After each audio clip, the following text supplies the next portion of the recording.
श्रीपादराजं शरणं प्रपद्ये। सद्गुरुनाथ परमपिता परमात्मा श्री गोपाल बाबा महाराज की जय। श्रीपाद श्रीवल्लभ स्वामी लेखमाला लेखक क्रमांक 100। अवतारांचा कालबद्ध कार्यक्रम। श्रीपाद श्रीवल्लभ म्हणत, दो चौपाती देव लक्ष्मी घन 2498। श्रीपाद 1350 मध्ये गुप्त झाले आणि 2498 मधील 2 व 8 घेऊन म्हणजे 28 वर्षांनी 1378 मध्ये श्री गुरु नरसिंह सरस्वती स्वामी महाराज रूपात श्रीपाद अवतरले। वयाच्या 9व्या वर्षी काशीला जाऊन संन्यास घेऊन हिमालयाला सव्य म्हणजे उजवी प्रदक्षिणा घेत 30 वर्षांनी आई वडिलांना दिलेलं वचन पूर्ण करण्यासाठी कारंजात परत आले। 1417 साली श्री गुरूंची धाकटी बहीण म्हणाली की माझे काय? त्यावेळी श्री गुरूंनी तिला सांगितले की तू वृद्धापकाळात भीमा आणि अमरजा नद्यांचा संगम असलेल्या क्षेत्रात ये, तेथे मी तुला भेटेन।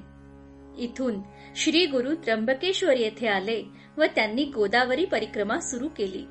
आंध्र प्रदेशातील वासर ब्रह्मेश्वर येथे गोदावरी काठावर साखरे सायनदेव श्री गुरूंना भेटले।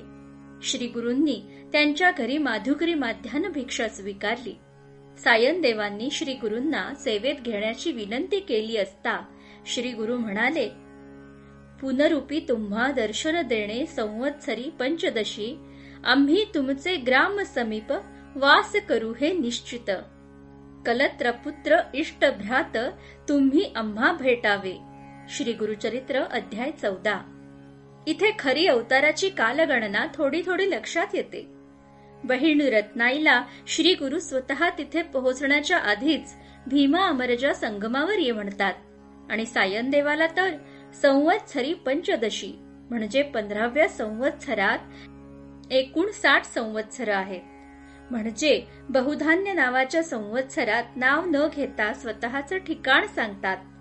तेथे तुम्हाला माझं पुन्हा दर्शन होईल असं सांगून कोणतं आहे ते ठिकाण? तर तुमचे ग्राम समीप म्हणजे तुझ्या गावाजवळ। सायनदेवांचे गाव आहे आळंद जवळील कडगंची। तसेच वासर ब्रह्मेश्वर येथे साधारण 1420 साली सोबत सेवेत असलेल्या सर्व संन्यासी शिष्यांना श्री गुरूंनी असे तू हिमाचल सर्व तीर्थ फिरून बहुधान्य नामक संवत्सरात 1458 साली श्री शैल्य मल्लिकार्जुन क्षेत्रात भेटायला बोलवले। याच बहुधान्य नावाच्या संवत्सरात म्हणजे 1458 साली माघ वद्य प्रतिपदेला म्हणजे गुरु प्रतिपदेला श्री गुरु श्री शैल्य मल्लिकार्जुन क्षेत्रात कर्दळी वनात गुप्त झाले। म्हणजे सायनदेवांनाही श्री गुरूंचा सहवास 1 वर्षांपेक्षा कमी लाभला। त्यातही सायनदेव आधी एकटेच गाणगापूरला आले। श्री गुरूंनी त्यांना परत जाऊन पत्नी मुलांना घेऊन यायला सांगितले। सायनदेव आंध्र प्रदेशात वासर ब्रह्मेश्वर येथे यवन राजाकडे नोकरी करत होते। श्रीपाद अवतारातील परिट भक्त हा देखील कर्नाटकात बिदरचा यवन राजा म्हणून जन्माला आला होता। जवळच विजापूर, यादगीर, गुलबर्गा, रायचूर हा प्रांत देखील यवनी सत्तेचा होता। एकूणच उत्तर भारत सोडून श्री गुरु झपाट्याने गाणगापूर दिशेने का निघाले असतील याचा किंचितसा अंदाज येतो। संभवामी युगे युगे। सद्गुरुनाथ परमपिता परमात्मा श्री गोपाल बाबा महाराज पिठापूर एकदा बोलले होते, मैं काबुल इस्तंबुल पैदल जाके आया। आज दोन्ही ठिकाणी काय परिस्थिती आहे?